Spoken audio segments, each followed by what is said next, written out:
Alrighty then, all systems go! Welcome to the Amish Inquisition, episode 395 on Sunday the 12th of October 2025. I'm Phil. And I'm Matt. Ben's not here this week, he's on a diplomatic mission to Alderaan. To a radio show. Yes, true, yeah. That's no moon. That's a radio show. Yeah. But never fear, because we're joined from... Is it the red... What's the name for Texas? Lone Star. So much, yeah, Lone Star State, yeah. We're joined from the Lone Star State. Not the Death Star. Not the Death Star, the Lone Star. You're confusing me. Right. By Chris Sheridan. How you doing, Chris? Doing great, Phil. Great to meet you guys, Matt. Yeah, thanks for coming and sharing your time with us. We were DMing earlier in the week or a few weeks ago about what we might want to be talking about, and you mentioned that you've researched and you've spoken about pretty much every aspect of the Western mystery tradition. Wow. Broad. Well, that's what's kind of... That narrows it down. Yeah, I wouldn't say intimidating, but it's kind of like well, where on earth do you start? Because that's such an all-encompassing term that we hear. We've heard it, we read it in books, we've heard it from previous guests and people talking on YouTube. And it got me thinking about that actual term itself, the Western mystery tradition. It kind of infers that there's some sort of dichotomy there, that there's this and then there's something else. Is that the case, do you think, Chris? Well, I think so. I mean, a lot of it stems from ancient Greek philosophy and all the traditions, following through that, as opposed, I guess I'll put that in quotes because they're more complementary than in opposition, but Eastern, so with, Buddhism, Taoism, Confucianism, Lao Tzu, the whole Eastern. But there's such a connection because it's rumored or reported that Pythagoras, which I would put really up towards the top of the Western esotericists, studied at the Temple of the Elephant in India, where Buddha also studied. Even possibly that Pythagoras got there first in the 500-ish BC era. So there's a definite link. I think they're really inseparable, but they're distinguishable because they kind of followed their own tracks in their own cultures, separated up until the last few hundred years, for the most part, with interaction. I was going to say, when you mentioned this, they were separated up until the last few hundred years. I was thinking that maybe it was the opposite, that maybe they were more unified, because I was thinking about, well, where does East meet West? And sort of historically, Constantinople, now Istanbul, used to be that sort of nexus where East met West for geographical and sort of trade reasons. And I wondered if maybe they were more unified until the Byzantine Empire fell and we had more of a split. Well, they probably became more compartmentalized, for sure, with their own political and cultural, regional preferences. But I think where they were more unified in the past is really where it counts, is in the philosophy. The further back you go, Buddhism, Taoism, and even modern quantum physics seem to really start sounding like each other. I think maybe this diversion or this separation was more, the local preferences. Oh no, this is my tradition. Oh no, this is my philosophy, and that goes further until the Spinoza and all these people that I think are philosophers, but it's a kind of a different type of philosophy than if you go back to Heraclitus and Plato and Aristotle. It's more literature. Some of these more modern era, they're talking about, writing about, thinking about things, but it seemed it's more like an academic exercise. Not to be critical or anything of that, but which is why they're so popular in universities, is because you can look at them as literature and break them down in their parts and study them in a way that's comfortable and familiar with academia. Whereas you start getting into, Diotima and Socrates' daimon, this genius being that lived within him, informing him, telling him what to do, it gets a little mushy. Same thing in the modern era with Jung and psychology. It's it's really easy to talk about Freud because he laid out things in such a way that it's easy to study. It's easy to have multiple choice questions on an exam where, you start talking about, the anima and the animus, and you're talking about the shadow and archetypes. With Jung, it's just a little bit harder to approach in a kind of materialist, intellectual way. That's an understatement. Jung is difficult to approach. I've read one Carl Jung book and I thought my brain was going to melt. Yeah. It's so difficult to grasp what he's sort of trying to conceptualize, isn't it? Definitely. And I think there was a little bit of over intellectualizing or making it even mushier with von Franz and Annalie Yaffe and some of the other followers that came out, that worked with him directly. And then now you have this Jungian analyst profession that you have to have 6 years of analysis, you have to have a PhD, you have to have all this stuff before you can even begin the training. And then get certified as a Jungian analyst, and I'll put a trademark Jungian on that, the official verified Jungian blue check mark on your PhD. But I think in the process of doing that, first of all, you're eliminating, probably 90% of the psychologists who might want to become a Jungian because of the hurdles. In a way that's good. It's also a double-edged sword because it cuts out maybe some people that might be very valuable to the study. But then it becomes very, like, you have to know the lingo, and then it's a Jungian talking to a Jungian about what some other Jungian said about Jung. And it gets so, such a fine point that you're really missing the larger point. And I don't know how we got on this, but let's just go with it. Currently, in some of the news and media, there's a couple issues. One of them is gender and male and female and trans, and is that okay to talk about it? Do you have to accept? And without getting into all that, that's perfect for Jungians, and they're quiet. They're so quiet. None of them have piped up on this, at least that I've come across, and I follow some podcasts because that's all about. These parts within you. Every male has an anima, every female has the animus, the other part within, or like the yin yang, you have the light dot in the very dark part, and you have the dark dot in the very bright part. So each side has a seed of the other, and that would be a great thing to talk about. It would be an interesting way to frame some of these, highly polarized, very divergent attitudes on this subject, whereas Jung would, I think, shine a very different light. But again, that's uncomfortable because you don't get in this versus that. It's too, I don't know. It's just hard for people to accept. But anyway, no, not a critique of Jungians, and certainly not a critique of Jung. They can be hard to approach, but I think it's been made even harder by this bar that I think keeps people out. And I know it's designed to keep all the good people and the qualified people, and keep some of the the people that are just talking about it out. It's good to have credentials. It's good to have some bar at which you want to reach to talk about that. But I think that can be overdone.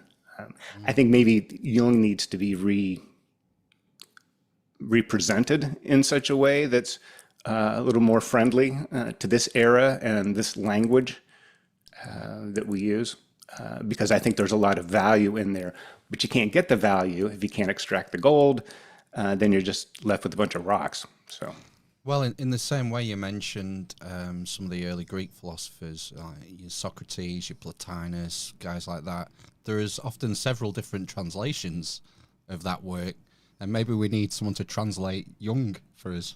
Well, I do. I definitely do. I need the Idiot's Guide, yeah, because which one did we read? I can't remember which one it was. Oh, I don't know. No, on the shelf somewhere. It was all about. It was the collective unconscious one. Well, I don't know if the archetypes. Was it? Yeah. So, it was very dense, wasn't it? I can remember anima and animus, and then none of the rest of it. It's about 600 pages, isn't it? I think. Well, I thought the mandalas were fascinating. At the end. Yeah, that was interesting. Yeah. Do you know much about the mandalas, Chris? Could you explain what they are for people? Well, yes, it's the Tibetans, Buddhists, lots of cultures have had a symbolic image. Generally, they're not as representational, though, although there's a lot of Buddhist thangkas that have, there's somebody with 3 heads or 40 arms and all these things. It looks like something, but much of them are very geometrical. It's like something you might make with a compass and a protractor and a square, and a lot of them, they're symmetrical. And it's like a meditation one. You look at it and you may pull up something from this abstract drawing or image that can relate to something you're feeling inside. And again, this is in the practice. It's not like you can look up a lexicon of mandalas and this one means this and this one means that, like dream symbolism. You can maybe have some pointers, but really what it matters the most is what it means to you. How is that affecting you when you take this in? Is that uncovering something that maybe hadn't been in your awareness before? Is it asking new questions? Is it maybe making sense and bringing some of these things together? One of my favorite things with these mandalas are the Tibetan sand paintings, where they'll spend hours and weeks and just it's like a domino thing, setting them all up. And it's like, wow, here it is. That's amazing. It's perfect. Okay, on 3. And they just blow it away and it becomes nothing, which is, that's so Buddhist, is just to have, build up something amazing and then just completely obliterate it and say, yes, and you are nothing too. There is no you to be nothing. You weren't even there in the first place, and it's like, again, that's all stuff that's hard to wrap your head around. But I think if you can take these things in and really work on a personal level, another thing that Jung talked about a lot, especially in the 50s, was the UFO problem that we seem to be having now, or UAP. I'm not sure whether they're redesignating, but his whole point, and Manly P. Hall kind of echoed some of his sentiments, that it may be this, it may be that, it may be a time traveler, it could be outer space, it could be inner space, it could be interdimensional, it could be some government program that we're not supposed to know about, although we're supposed to be afraid of, especially unknown things. It's psychologically, what does that mean? And he brought up a good point that, in the 50s and now I would say it's still the same. We have a very scientific space age. We have spaceships and rockets. And even before we had such rockets, there was Jules Verne and Buck Rogers. And so this idea of, space travel has been around, probably forever. And, but we see it as a metallic, shiny object, something high tech, something we can't really quite explain, something that kind of looks like a something. They call them drones now. Oh, it's a drone, maybe, or because drone is in our lexicon, and we talk about drones and we know what they were. We wouldn't have done that in the 50s. We wouldn't have used that term. We use a cigar-shaped or flying saucer. But the point he was making is that is a construct of our current way of thinking, because we have science fiction and all these things, and science, real science with rockets and space travel. That's how we interpret this phenomenon that we're seeing. Whereas in earlier times, It was, oh, this, galleon, the Spanish galleon of the sky going across the heavens, or it was a chariot, or it was some vehicle, it was some, but each time, in each time period, the description of these unexplained phenomena were aligned with what the technology of the day was, the current zeitgeist. So it may be the same thing that we're seeing now was what thousands of years ago they said was a chariot, or hundreds of years ago they said it was a great ship, and now we say it's a rocket or a spaceship or a flying so maybe it'll be something else. But so Jung questions really what the true thing is, and to get past the surface, visual and mysterious, and wow, it's kind of exciting in this spaceship with all the, maybe there's somebody in it flying around. Well, what's flying around in you? Okay, where's your inner UFO? What's you're approaching something beyond. It could be something religious. It could be something very spiritual, something archetypal, in that way, that you're coming across something that's beyond our everyday experience. And I guess that's maybe where the value is in taking that approach. Well, carrying on from sort of, we see them as metallic objects now. We've had this sort of explosion in physics, particle physics and quantum physics and stuff. And I remember when we had, is it Greg Little, who wrote the book with Andrew Collins, and his thesis is that we're seeing sort of plasma energy. And it's like the next step. We're sort of moving away from the material, metallic, whirlybird saucer into it's some sort of energy source, some sort of interdimensional energy exchange. Right. And again, going back to the religious aspect, again, he mentioned in his book about there's that church, I think it's in North Africa, I can't remember, but there was an episode, I think in the late 60s, where people were seeing this Virgin Mary figure on the rooftop. And it seemed like tens of thousands of people were seeing this thing, and there are photographs. And again, it's sort of the same phenomena, but seen through a different lens, because it was in Cairo. It was in Cairo, I think. St. Mary's Church. Not ringing any bells with me. You might not be near that one. Right, okay. Yes. It's not a fever dream then. No, I'm definitely not having a fever dream. Okay. No. But yeah, definitely we do interpret things through our mind. Like eyewitness accounts, I think in a lot of court cases are not very valuable. Two people could be standing next to each other and witness something, a plane crash or whatever, and have completely different ways of describing what it is they, ostensibly saw the same thing. But it's this our inner life, our subconscious, everything is processed. Everything we take in is processed through our beliefs and our training, our education, our intuition, even these more ephemeral things, and that has a real effect on how we process and how we describe, and how we're affected by these things.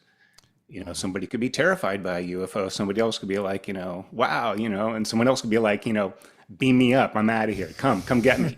I've been waiting for you. It's about time, But those are just a couple of things about Jung. And I guess if I may say a word or two about the approach to Jung, I think his concept of individuation is one of the more important ones, but it's also one of the more difficult ones, because the language is just weird. The individual, individuation. I am an individual. It sounds like, I am a man and I am an island. I'm separate. I'm a hermit. I'm all this stuff, and it's so not that. It leans towards being self-sufficient in the sense that you're whole, that individually you are whole outside of the rest of the world and society and culture and all these things that are bearing in upon you. That you have this sense of being, and according to Jung, that requires having a metaphysical or some sort of a spiritual connection to something beyond just you and your physical body, but being this complete entity, this individuated self with a capital S, as he liked to say. you're then actually a better and more useful addition to society and culture and to other people because you're able to help more. You can't feed from an empty cup. And what I've always gone to with, once I started seeing it in movies, is, well, take Luke. You were talking about Alderaan and Death Star and all that. Let's just roll with that. He was trying to act on his own, what you would think a normal individual. So he's got his blaster, or he's got his, everything that he has is droids. He's got his training, his speeder, all these tools, these material tools of his age, which were just like farm implements that we might see today. For him, they were no big deal. And I'm like, wow, he's got a speeder. And he's like, oh, this old junk. But it wasn't until, meeting Obi-Wan and going through his Jedi training that he actually had to turn off his targeting computer at the end. He had to put the blast shield down on his helmet when he was doing the remote droid, when he was doing the saber training with his lightsaber. Is don't trust that. Don't trust your eyes. Don't trust your technology. There's this other part. And at that point, Luke, towards the end when he turned it off, the targeting computer, he was using the Force, and he's kind of bringing everything together. It's like this grand synthesis of his, training, his technology, and then this other better part. It wasn't denying the technology, but it was reducing the reliance on. Of course, we have this huge problem now on the horizon with AI. Yeah. Amazing how people just want to roll over in the bag and say, well, Chat GPT told me to leave my boyfriend, and I guess, it's like, no, don't, trust yourself a little bit too, It's like looking up anything or any other source of information. Take what makes sense to you. Practice, try, apply some of these things. Even Buddha said, don't listen to me. You have to listen to yourself. You can take this and you can try this. Like if it's even something simple as food, oh yeah, you should try this. Oh, I don't want that. And if you try it, well, maybe you'll like it. If you don't, well, then you don't. And you don't because you tried it. And it's, you conducted the experiment. But as far as individuation, I think that really links to Campbell's hero's journey, where somebody has to become something they're not. Somebody starts out in really any good transformational movie, which is most of them, from Top Gun to you name it. They start out, they have the seed of greatness, and they're really good at one thing or a series of things, but there's something lacking in themselves. It's not that they don't have it; it just hasn't been turned on and plugged in and fired up. And so you have to leave your home, you leave your known world. Because if you stay there, you're not really going to grow. You have to be ripped from that and pulled off in this stage of initiation where you meet different kinds of people, and the mentor comes, and if there's a love interest in a movie, that's usually when that happens and often upsets things. But this upsetting of things is what's necessary so that you can get the better thing. You can find that part in yourself, and a lot of times you have to lose something. You lose the mentor, you lose boy meets girl, boy loses girl, boy wins girl over, which is actually the Hegelian dialectic: thesis, antithesis, synthesis. Best explained in a rom-com. Or easily, it's easier to say too. But boy meets girl, boy loses girl, and then what happens is then you figure something out. You have to let go of the stuff that you're bringing into this thing that's not working. The targeting computer, your past, your womanizing if it's a rom-com, and then you have to open up and let these other parts, these greater parts, not only reveal themselves but put into practice. And then that is when you become a whole person at that time. So, movies are a really great way to look at Jung's individuation, because I really think, even though he didn't really talk about that, I think that's really reflected in most transformational hero's journey type movies. And they could be very, very small movies too. It doesn't have to be an epic journey. It's something that happens because it happens within. You have to make this inner transformation. And doing so, then you're complete, and then you can be a real person in the world. You're more of benefit to your family, tribe, culture, and world when you become more individuated, if that makes sense. Yeah, in the movies they call it an arc. The characters go on an arc, and all the best movies exploit this something in us that recognizes that when you see a character go on this journey, that there's something at the end that's worthwhile. And if you watch a movie where the characters where they don't go on this sort of arc, it's kind of unfulfilling. You feel sort of empty. It's kind of a bit of a waste, a bit of a wasteful watch. Like, what did characters didn't learn anything in that whole 2 hours? It's like, what was the point in that? Whereas we all appreciate Lord of the Rings would be another good example of going on a literal journey as well as a spiritual journey. But there's something that is deep within us that connects with this, I don't know what you call it. Collective unconscious? Well, I think probably it is, going back to Jung. Yes. Yeah. I mean, when you mention about individuation, do you think this is analogous to Ouspensky's fourth way and his sort of personality, personal journey, spiritual journey? I think so. I think it's it relates to it, or it's maybe another, through his lens of looking at it. That's something I'm actually starting to get a little more into, Gurdjieff and Ouspensky and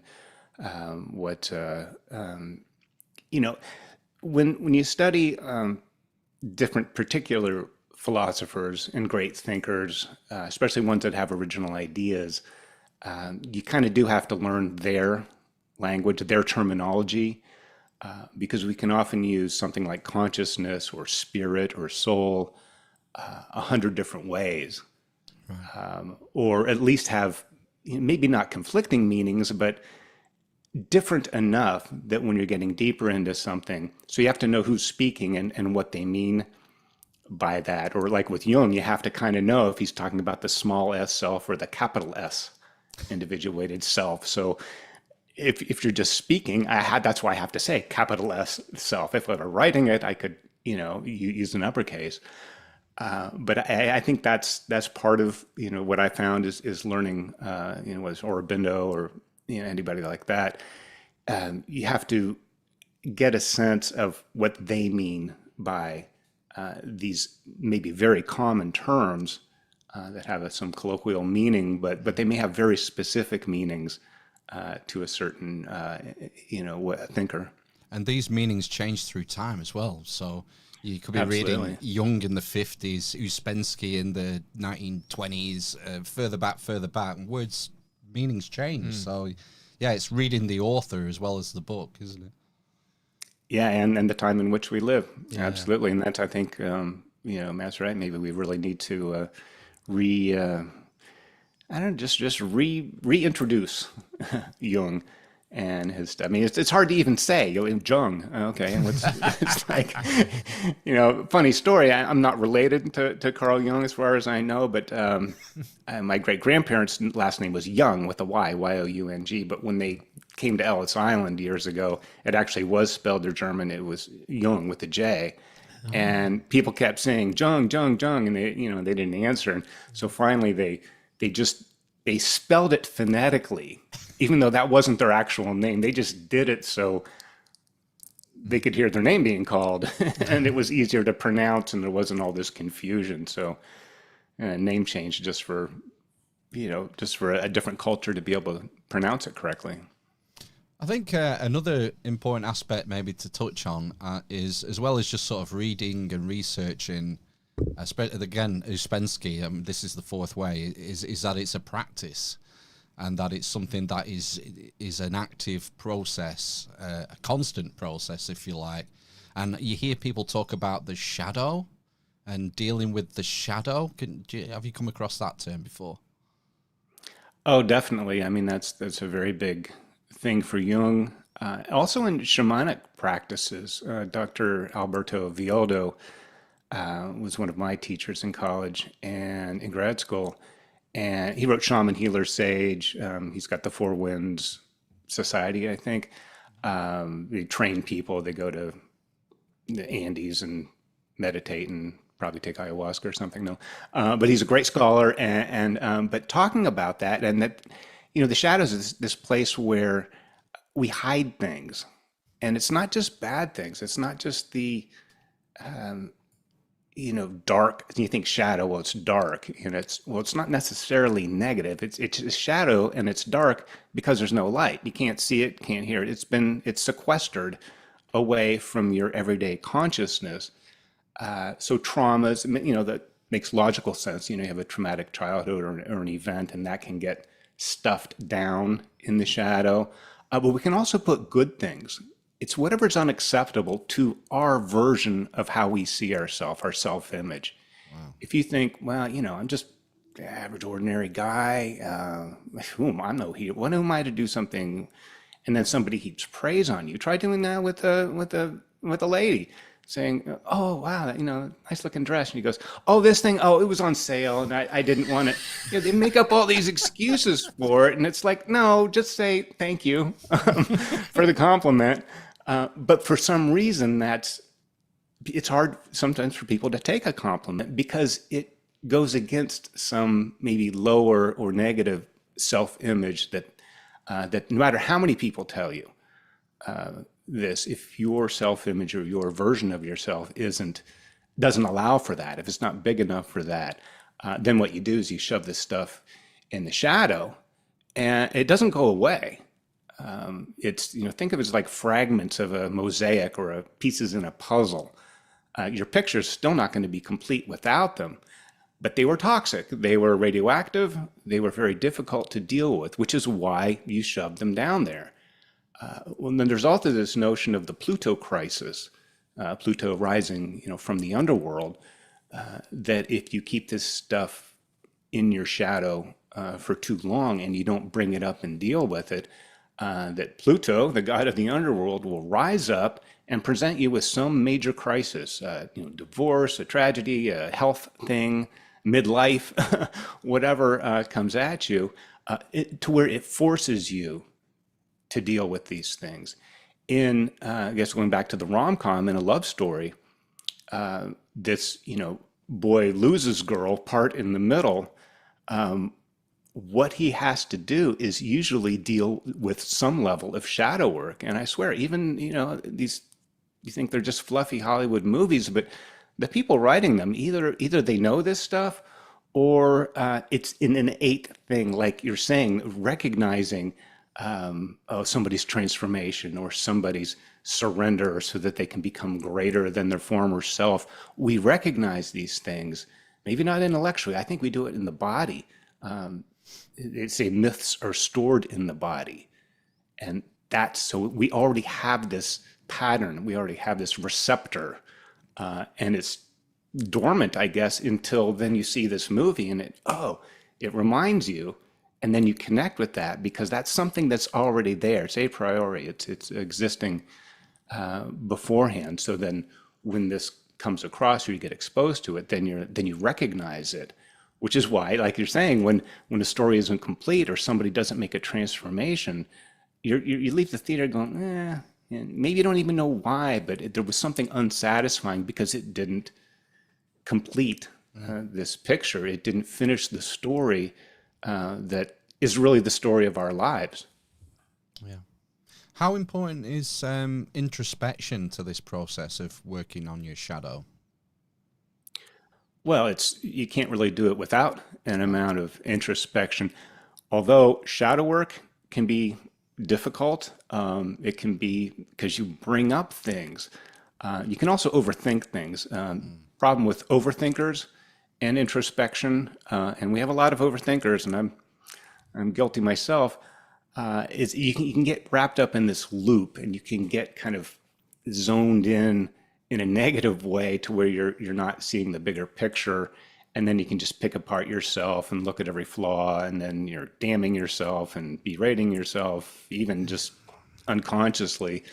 So shadow work has to be done with protection. I think when the shaman practice that I was taught, you focus on a white light or something around you, which is purifying.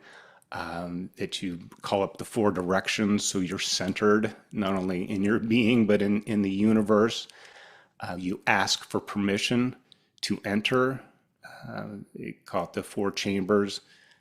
These four aspects they relate to the heart. One is wounds, one is treasures, one is contracts, and one is bliss. And you go into these rooms and you discover things. You can do it yourself, or you can have somebody journey on your behalf. But with that, I guess we can talk about that too. But the point is, it's a treasure hunt. You're looking for things. You're trying to find the things. You go in there with a flashlight. And one of the things I'd say early on to do is try not to judge or come too soon to an explanation for something. You see a shadow element, it's like, oh, that's it. The babysitter dropped me when I was 6. And, and no wonder I can't handle staircases or things like that, or a perfume or some scent, is connected with some kind of a trauma.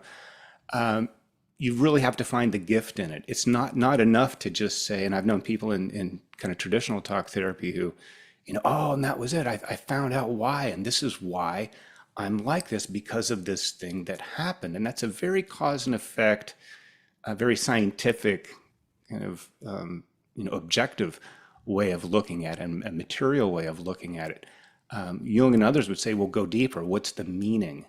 Okay, this may be caused that. Does that help you solve it? Does that help you become better? Not necessarily. I think that's the dream of modern psychotherapy, is that if you can just find out what's bugging you, then you can get over it. A lot of people do find out and they're not over it, or they have an abusive parent, a father. I was in this one group at one point and people were sharing different things, and one was this woman was, my father abused me and all that, and she's sitting in the chair and kind of sharing some of the difficulty, and he goes, and this went on, and he got older and fell ill, and now he's finally gone. I'm just free of all this. And it was like, oh my God, I was looking at her and I could just see the ghost of her father right behind her head.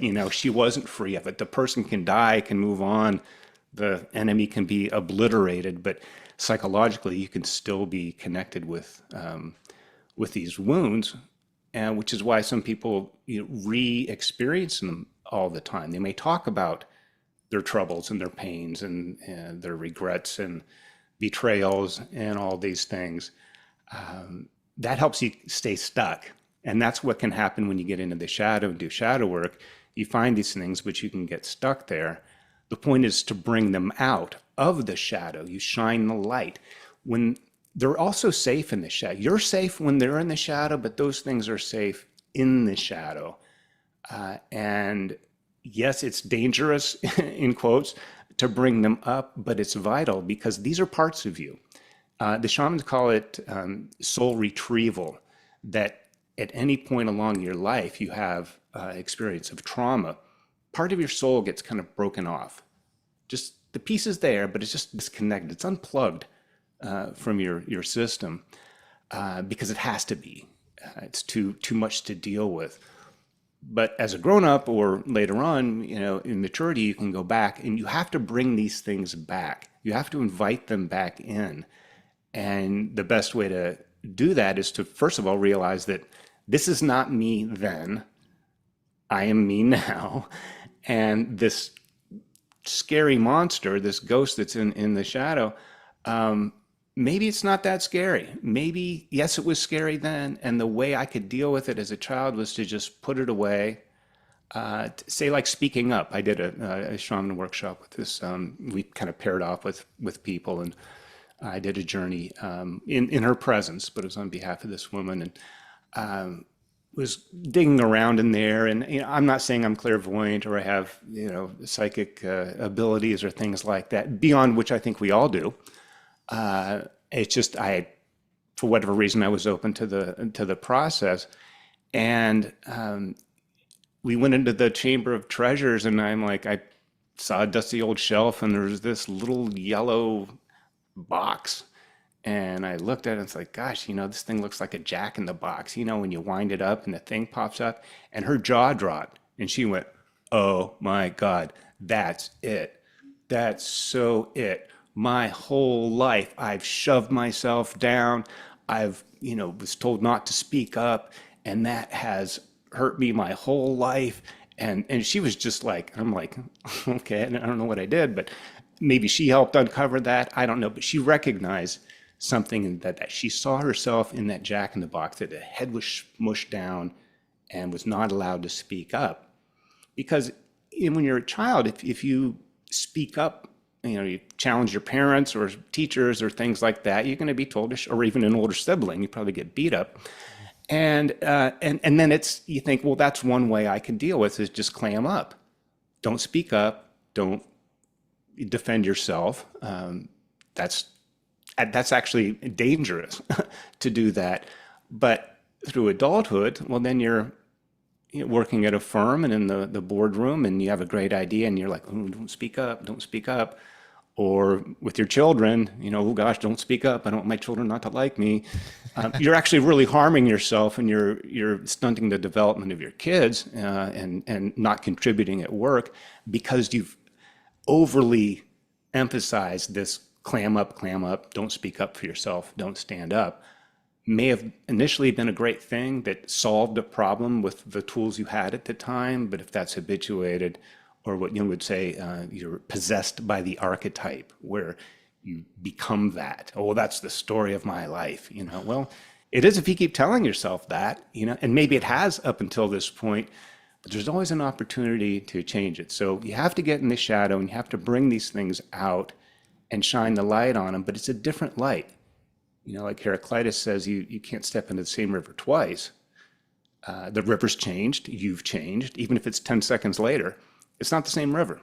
The water's moved, you've grown, maybe a small amount. And the same thing with the shadow work. The things that are in the shadow, you've been there a while, and you are in a different position. These shadow elements have a different power. And it's really about reintegration, and then you bring them back, this soul retrieval, where the pieces are now fit in to where they actually work in your life now, and they can become a source of strength, whereas before it was a source of pain and trauma. Yeah, it kind of self-actualization's another sort of seems like a similar sort of methodology, going down the same road, approaching the same topic. What kind of deliberate practice and things? Well, like putting something into practice with the aim. It's about personal development at the end of the day, isn't it? A lot of us are easily distracted. Yes. We're distracted by sports balls and music pop and Big Brother, reality TV, or you mentioned the divisive nature of politics and social media and all these things. And it's easy to sort of get stuck in a rut where you might not develop at all over years and years and years. So this is an active process, isn't it? It's active and it's lifelong. Depending on who you talk to, it may be many lives long. Maybe this is the 339th time or 395th time we've gone through this, and we'll maybe do it again. Hopefully each time it becomes, less and less.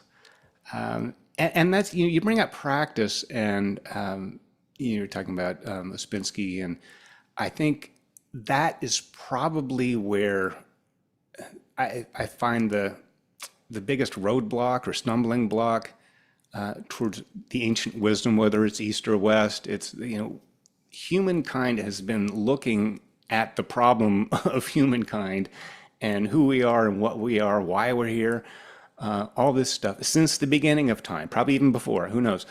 And we're not really that much further along. We have iPhones, I guess, and cars, but there's ancient texts from, in cuneiform from the Sumerians, and someone's talking about getting ripped off on some, grain deal that they're trying to sell a bushel to somebody, or, my kids won't listen. I saw a Da Vinci drawing. He had some sketches, and it's this little girl, holding a cat, and she's just a cute little girl, and the cat's like mortified, like, put me down. And it's like, well, cats haven't changed either. It's you could go back in history. So, but to get back to the point, to have a practice, have a thing. So in modern psychology, you have cognitive behavioral therapy, CBT, that you take, well, this is, when this word happens, or you see this trigger thing, or picture this person, and then you kind of reshape it, redefine it so where it doesn't have that effect. You change the way of thinking, and then it changes your behavior or your reactions to things, to kind of simplify it. That's very easy to understand. But what's hard with this individuation, all the Jungian stuff, it's easy to, or even scriptural, going all the way back.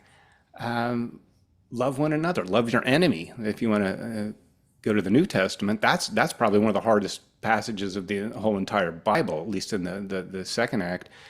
And it's, how can you, most people just avoid it altogether, but how do you go about doing it? What's the process? You can have these platitudes that sound great, and you can put them on a quote and post them on your wall and feed and everything, and they're great and they're true. There's nothing wrong with them, but you have to have a process by which you can really make these improvements and markers along the way to see if you're on track or off track, or you've reached certain degrees of attainment. I have spent a lot of years in the 12-step program. I can't mention it by name, but through obligation, but an oath. But it's 12 steps. There are 12, and they're playable. They're actionable. They're all actionable. And I'll work this into Pythagoras. The 11th step of the 12-step program, unnamed, is to take a look at yourself at the end of the day, go back, find out what you did. You can even have a list of things, anger, do I have gratitude? Do I have all these things you want to improve? And then you rate yourself, plus or minus, or I'll give myself a 5 today. And you go through this, and not to beat yourself up where you did wrong, and not to overly praise yourself when you do right, but just very methodical. Okay, hey, I improved here. Well, didn't move the bar on this one, but wow, this one needs to improve greatly. So didn't do it today. Maybe tomorrow I'll, continue it and I'll do better. You kind of take a neutral, unemotional look at it and just say, this is where I need to improve. Well, that's the 11th step in the 12-step process. I'm sure that's probably where they got it from. And Pythagoras called it retrospection, where you review, it's not a life review, it's more of like a day review. Yeah. And you go back and in a kind of a non-judgmental way, just look at your performance like a coach would for a team and say, well, you were on the ice when, we got a penalty, you were on the ice when we got scored on. Oh, and you were on the ice when we scored the game, scored the winning goal. This plus minus, how are you doing on your shift? Well, this daily shift that we all clock into, we can look, but you have to write it down first, the areas that you want to improve. And then you can rate those, but that's playable. You don't even need the 11th step or Pythagoras to do that. You can just say, at the end of the day, how did I do?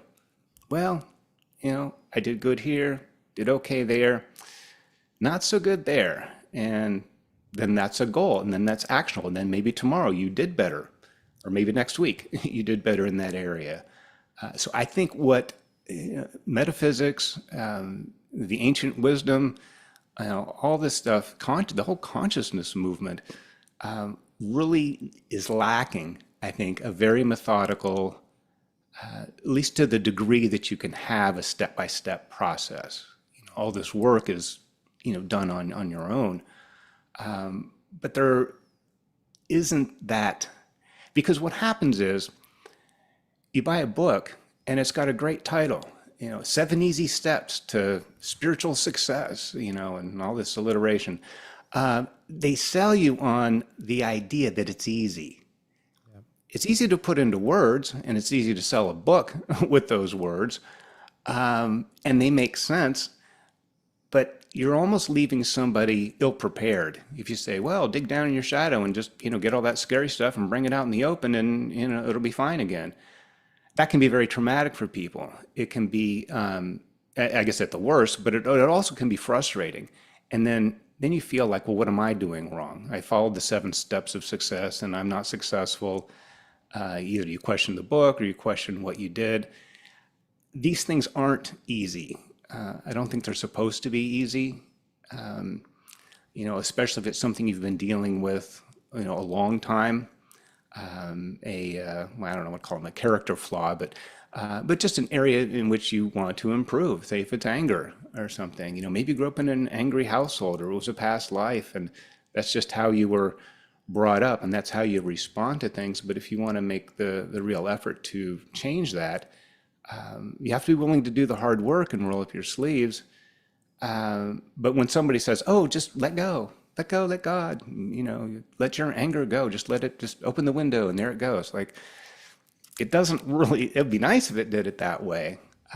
But I think I think we're oversold on the ease and the simplicity of, improving your life. And then we're also overcomplicated with Jung and all these crazy terms that you have to, buy a whole new dictionary just to get through a book. That doesn't help either. So I'm taking the Zen middle road, and maybe there's a way you can take the difficult things, unpack them, make them not so so difficult, but also don't. I think it's disingenuous to say that, oh, just do this, because we all have different issues. And something for me that may be very, very difficult, that vexes me infinitely, to somebody else may not be a problem. Whether it's, quitting alcohol or, any number of things, improving, working out. Some people, geez, I just can't seem to stop snacking after, in between meals. And some people don't have a problem with that at all. Making money. Some people are chronically underperforming, underachievers, even though they have degrees and, sense and good upbringing and all this stuff. They can't seem to manage their funds or get any kind of savings going or any kind of improvement. And somebody else can't miss. Somebody else that doesn't know anything, didn't even go to school. And it's like, well, I bought a lawnmower and I thought maybe the neighbor wanted the lawn mowed, so I mowed his lawn. And, 5 years later, he's got 10 mowers, 2 trucks, and, a brand new house. So I think things are in different ways. It can be very, very difficult or very easy. So there's no blanket statement. I guess that's what I'm getting at. There can't be a one size fits all, because we're not all the same size, and we're not all, vexed by the same things. So I think, yes, to maybe put a point on it, to make a short story endless, it would be nice to have, and that's something I think about a lot. The 12-step program does that because there's a book, there's 12 steps, there's the meetings, there's fellowship, there's all this stuff that goes to support that. Your sponsor, you have this whole team, this whole almost industry of wanting to help you, of healing, of this kind of transformation. Maybe for non-addicts, there needs to be 12 steps. And that support group, because it's difficult, and that's something that's actually one of my main goals, is to take all this stuff that we can talk about and we know, and all these great lines and platitudes, and really develop some practical way of working with and working through these things, because I think it's lacking. The community aspects, I think, very important. When you start reading the likes of Uspensky and the like, they form groups and they set up like study groups. And I think part of the reason is to create some sort of accountability, maybe as well, in a group setting, like the 12-step program. And that it's sort of, it seems to say that you can't do this on your own. That you need help from other people. I don't know if that's true or not. Well, it can really help. And then I think where it helps is you're not left to your own devices, because you can get wrapped up in your head and all this introspection and self-analysis. You can kind of do a mind job on yourself if you're not careful. And that's just from losing perspective. So having a guide, having a tour guide, having a sponsor, having a docent at the museum or something kind of keeps you from getting too far away on a tangent or maybe stuck down a rabbit hole. Somebody can pull you back. You can say, well, wait a minute, remember what you said that you've always, oh yeah, right. It's just a larger conscious, entity. You can do it yourself if you're able to really get away from yourself, if you can have more of an objective way of looking at yourself and your situation. And sometimes that's almost impossible to do when you're dealing with things that are very personal and very much affect you. But yeah, I think that's a good. Well, it's like lifting weights or learning an instrument to play. You can have great teachers, you can have great mentors, you can have bad ones too, but you can have good ones. But if they start lifting the weight for you or start practicing your guitar for you, you're never going to get better. So you can rely too much on those things. No one's going to do it for you. But if you have a mentor, which I think used to be more of a common thing with the guilds, you might even be born into a line of work. People are named Baker and Smith because they baked and they silversmith. They did these things and it's in their name. The stonemasons. Masons, I was just going to say, yeah. That's such a, such a skill that it takes years to develop. And to have a mentor and you're a journeyman and you're working your way up and someday you'll be a mentor. But you still have to do the work yourself. I mean, the actual factual, whether it's, again, dieting or developing any kind of skill, mental or physical, you have to do the work. But I think in this era of self-initiation and self-help, you can get lost out there by yourself too. So yeah, having a perspective, maybe that's part of the solution is some kind of a line of advisors, mentors, a sounding board that can reflect back, even just repeat back what you said, and you go, "Ooh, maybe I didn't mean it that way." We just need we need eyes in the back of our head, and I think we can do that for each other. But you can't lift somebody's weights for them. Yeah, one thing I learned from playing music when it come to practice was practicing on the edge of your ability. So take for guitar, for example, when you first start, you learn a few basic chords, G, A minor, E, whatever. And you get proficient at those chords, and you could play probably 1 million songs with a handful of chords, and you could just stay there, just playing the same chords over and over, just in different orders, different time signatures, different speeds, but you're doing the same thing and you're not developing. And what I've learned when I developed the most is when I would practice intentionally at the very limit, just below the limit of what I could physically do. And that's when I saw my ability increase, not exponentially, because I was never brilliant, but I got a lot better, a lot quicker. Wow, great point. It totally is. Well, I mean, if you're not moving, if you're not getting beyond where you are, I mean, that's kind of the opposite of growth. Yeah. My shaman teacher said that, one way to look at growth is like a snake, like the serpent. You don't shed your skin one scale at a time. You really kind of shed the whole thing. And then there will be another one to shed. But maybe that's something we can do every day is there's this set aside prayer that, it was taught to me that set aside what I think I know about myself and my problem so that I may see another way, another answer. If you're just in with what you know, if you're just within what you can do, you're never going to learn more and you're never going to grow. In fact, somebody has suggested that that's one of the reasons behind dementia. And maybe I get dementia and Alzheimer's mixed up. The one where you can't really create new memories, but you remember everything you did in the 1950s when your uncle, fell off the patio or whatever. You have this, and also crossword puzzles and things like Jeopardy. I love Jeopardy. That's all based on what you already know. Right. On what's already known.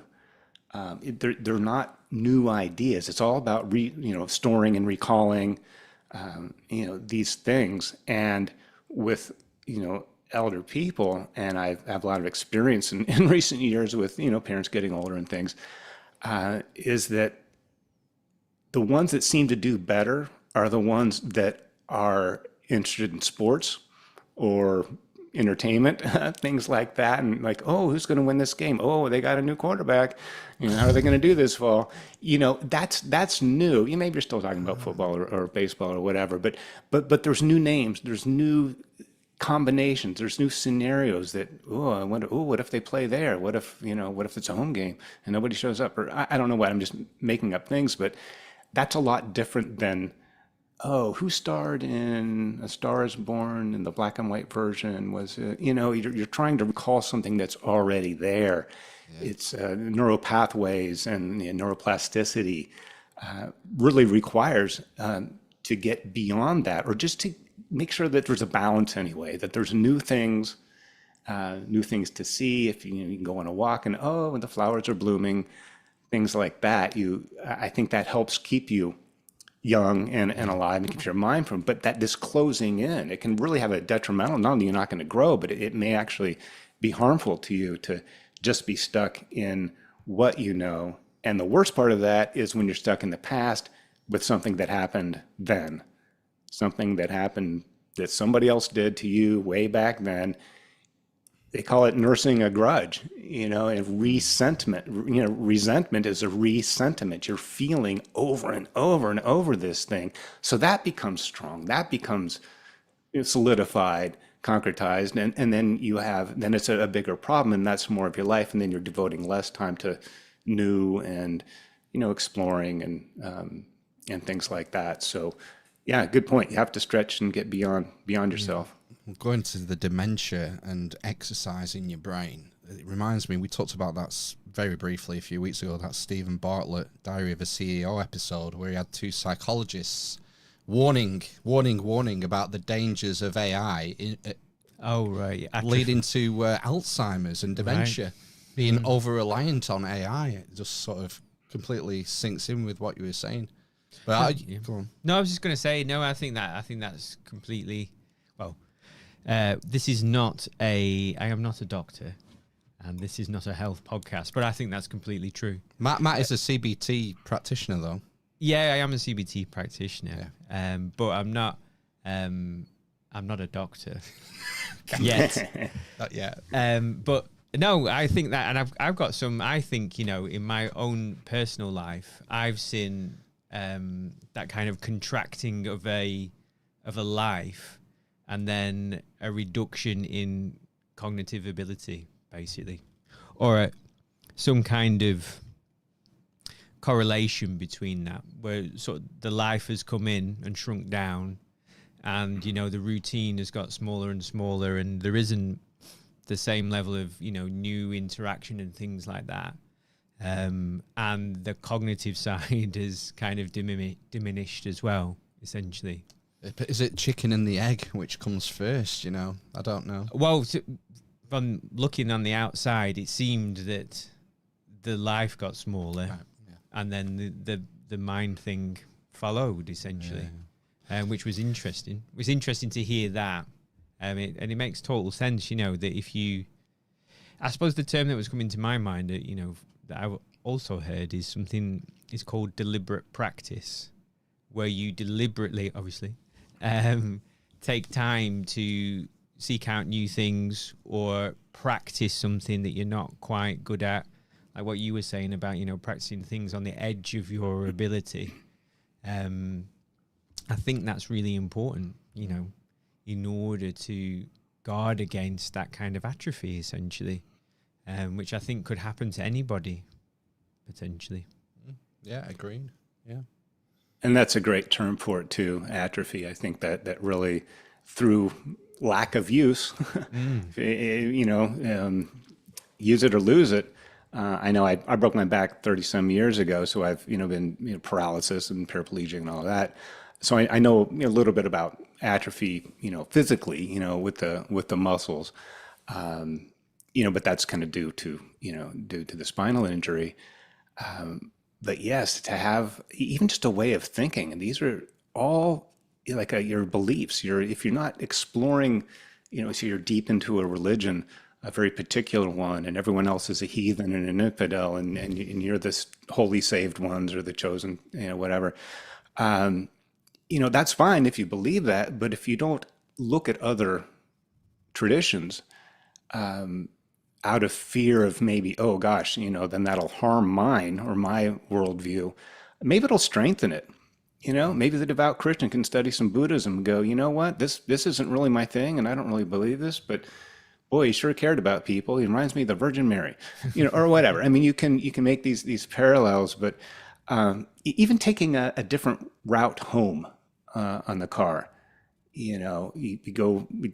Put in go to work the same way and take the same streets and the same thing, even if it takes maybe a little bit longer. Why not? Just even part of your journey, try a little bit different way, because we just get set in these patterns, and the pattern is great. We need that. You want to remember language and math skills, and where you're driving, you don't want to have to every time you get in the car. Oh my God, GPS! I've only been here 1,000 times. How do I get there? It's not like that. But if you just routinely do the same thing the same way over and over, it stunts growth. But the value in it is that if you're daydreaming and you're driving home, and all of a sudden, oh, you pull in your driving, it's like, oh my God, how did I get here? I didn't even know I took the right. But you do, because you remember, you set these things. A muscle memory takes place. So it's something that's very important and very useful. But overuse of that is really underusing this new capacity, and AI is just, it's not that for me AI is frightening in itself, it's how people look at it, how people view it, and how people see that this is going to somehow improve their life in a certain way. I find that terrifying. Yeah. I think it's very convenient, isn't it? I think you can, I'm guilty of this, if there's an easy way to do something, I will be very tempted to do it that way, essentially. And it's an easy way, isn't it, to collate information. Outsource your thinking. Yeah, collate information is probably the most useful thing it seems to be able to do, other than make podcast jingles. Yeah. There is that as well. Are you optimistic about the future for us, Chris, mankind? I think so. I mean, I think, but it will take kind of a review of some of these things. I think some things are going to have to fall apart a little more maybe before they come back together. But I think we're already seeing that. People are wanting to reconsider what a family means. So you grow up, you can't wait to get out of the house. You leave house, you go to school, you get a job, you get a wife, you get married. And I'm talking a very traditional, very stereotypical scenario for an example. And then, then your parents get old, and then you have to put them in a nursing home. And while you're at work, you have to put your kids in daycare and all this stuff. That's one paradigm. That's one way of looking at modern life. But there's also the old way that had been going on for thousands of years. You have an extra room, and that's where mom comes to live, not the nursing home. And she washes the kids while you're at work. So A, you don't have to pay daycare. You don't have to pay for a nursing home. And then people are working at home and they don't have to commute. There's just different ways of approaching it. I think there's just some old traditional ways that have served humanity for so many years that are forgotten about. But what scares me, and I'll even use, this is even non-AI, I broke my hand years ago. I don't know if you can see it. There's a little dip right there. It's called a boxer's break or something like that. I actually punched a wall. I was mad. It was right before I joined a certain 12-step program, actually, like days before. Yeah, and oh no, I got this thing in a cast, and I'm trying to do my wheelchair with one hand. It's like rowing a boat with one oar, and I'm just going in circles, and it was a mess. But what frustrated me the most, and this is an example that has stuck with me, I went to the it hurt for a while. I didn't go to the doctor for about a week, and I'm finally like, I got to get this checked out. So I was out of town at the time, so I went to the emergency room and asked the doctor, said, take a look at this. It's really bugging me. She goes, yeah, sure, let's take an x-ray. Okay, great. That's protocol. Did that and waited, and then came back and she goes, I looked at the x-ray, nothing's broken, you look great. And I'm like, do you want to take a look at that? I didn't want to punch her, but I said, do you want to take a look at this? And she goes, oh, you broke it. Like, she was so invested in the x-ray. Yeah. And she didn't even trust her own eyes, her own training, her own intuition, her own medical sense, which was right. The x-ray was wrong. She was right. She knew right away. But I had to beg basically for her to take a look at it. And she would just immediately defaulted. I guess that's the word I'm looking at, is if you use AI or any kind of technology as a default, and we can get back to Luke and his targeting computer, you're limited to that. The person who made the technology, the person who, the computer program that trained the AI, the X-ray, for whatever reason, didn't show. Maybe it was just a bad angle. Maybe it wasn't developed right. Who knows?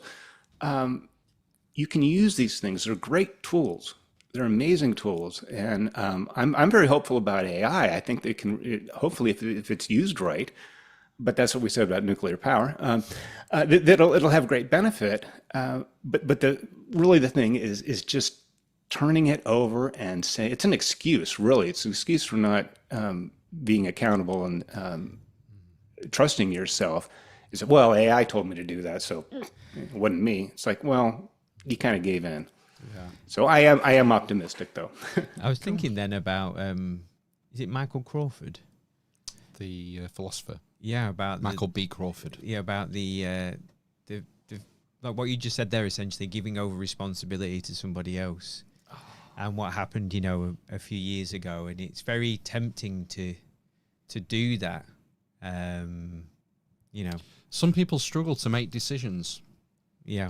It's easier to let someone else make the decision. If you ask, we've both got young kids, and if you ask one of your kids, what do you want for dinner tonight? They usually say, I don't know. But if you say, well, do you want turkey dinosaurs or chicken swizzlers? They'll say, I want turkey dinosaurs or I want chicken swizzlers. If you give them a choice. Yeah. And because, it's sometimes, I think people struggle, I think some people struggle. Making decisions is psychologically energetic for them. Yeah, they struggle. It's taxing to make a decision, and it's just easier to be not placid is the wrong word. Passive is the word I was looking for. To be more passive and just go with the flow, go with the herd, go with the group. Group think is another term, isn't it? Group decision making.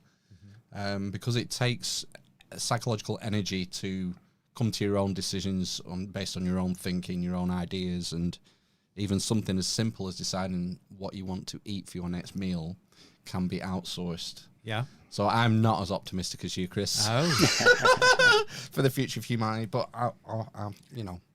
we'll see. Well, we'll fight the good fight. Yeah. I mean, it's one of my mentors who I didn't really get to meet until about 10 years after his death was Manly Palmer Hall. And he, the author of Secret Teachings of All Ages. I spent many years in that library, that musty, dusty old library that I can still smell. Wonderful smell of old books. Is that certainly every 100 years, there's some luminaries that come across. Every age, every generation has its great thinkers, people showing us the way, and we don't listen. Most of the times we kill these messengers throughout history. But you have to keep on doing it, though. There's always like this ongoing group, and they may be disorganized in a very physical sense, but dedicated individuals, whether grouped or not, that want to keep learning the truth, that have the time to dedicate to the study of philosophy, both in the books and in the laboratory of your own life experience, and write about it, share about it. Of course, now we can podcast about it. in the hopes that something gets through, that these seeds are being planted. And the masses of humanity probably won't get converted overnight. It may take a long, long time. I don't know how really evolved we are as a whole. I don't know if that's gotten better over the years. It may have gotten worse. I think when we had to rely on our intuition, even our senses, even kind of going beyond our senses, I look up in the night sky and I see the planets and the stars and everything, and it's like, I take telescopes and astronomy for granted, but people really had to think about this stuff. They had to intuit. They were probably, because they didn't have the microscope or the telescope or the X-ray, they had to use these other parts. They had to develop these abilities, whether it's being a medical intuitive, or just being very, very creative in the sense that you're able to come up with new ways of looking at an observed phenomenon. We just look at the thing, test it on the spectrometer, and mark its distance and calculate its trajectory, and then we're done with it. But that doesn't really tell you anything about it. It doesn't really say, what does that mean to me? So I think, I'm not saying that's a downside of technology. The reliance on it is any kind of crutch, anything that takes away from our innate capacities. Even in archaeology, it's stones and bones. They're digging up Göbekli Tepe, and they're looking at all this stuff, and that's great. I love it. I love. I grew up in Appalachia, where a lot of mound builders were, especially in Ohio. Serpent Mound is a great place to go. It's beautiful anyway. But the significance of it, why did they even bother doing all this stuff? It had to have been important.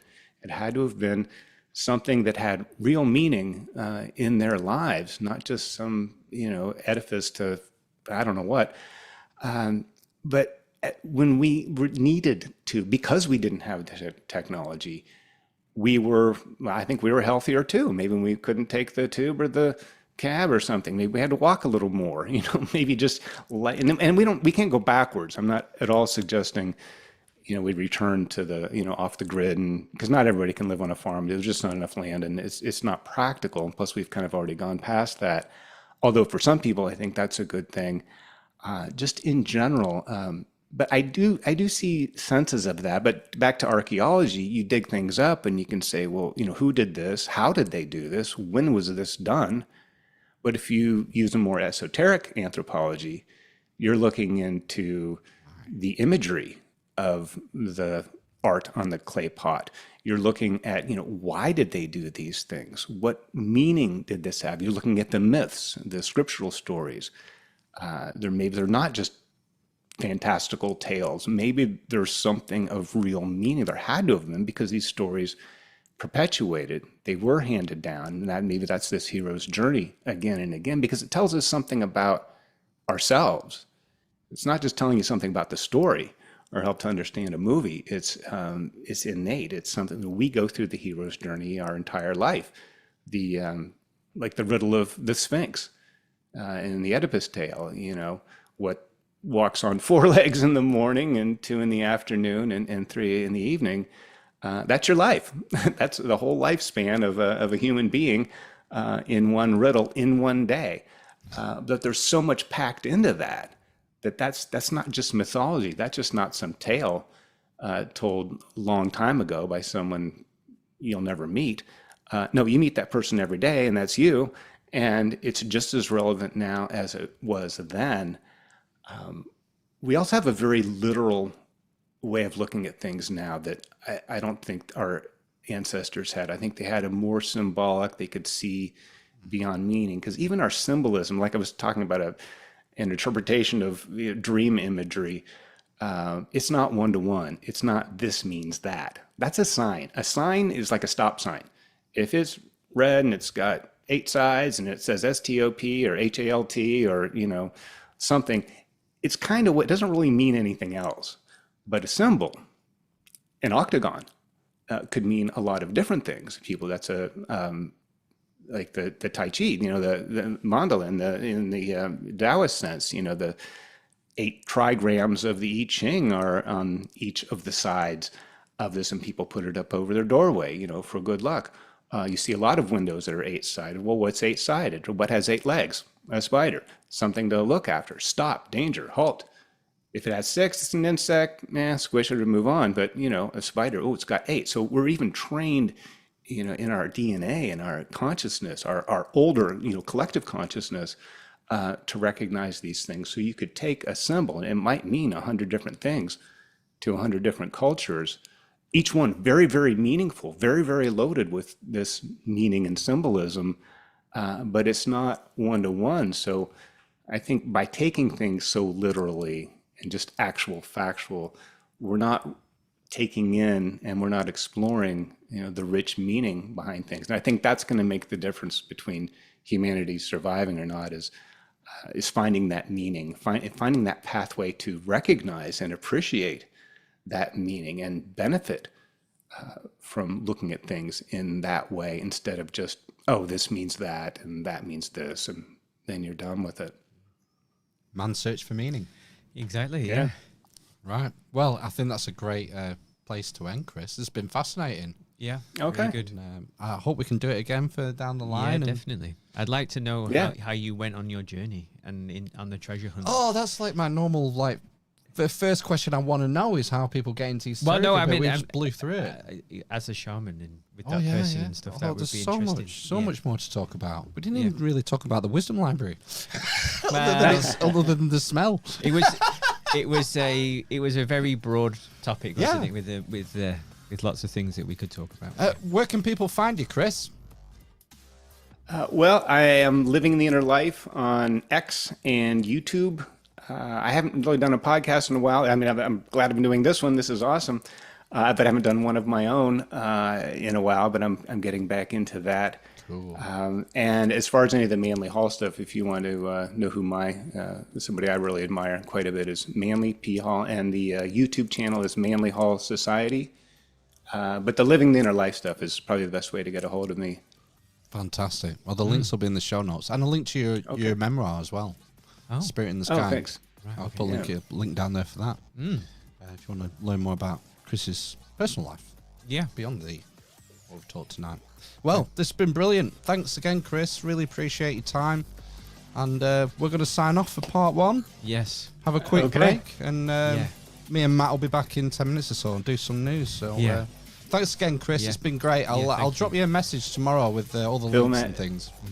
Thank you both very much. I really had a good time. Hope I didn't talk too much, but No. that's what this is all about, right? Yeah, Okay. fantastic. All right, take care. Have a nice Sunday. What's left of it? Okay, you too, guys. Cheers. All right, see you. Bye. Bye. The wrong microphones. Right. Sayonara, folks. We'll be back in 10 minutes. Yes. Yes. What do I need to do now?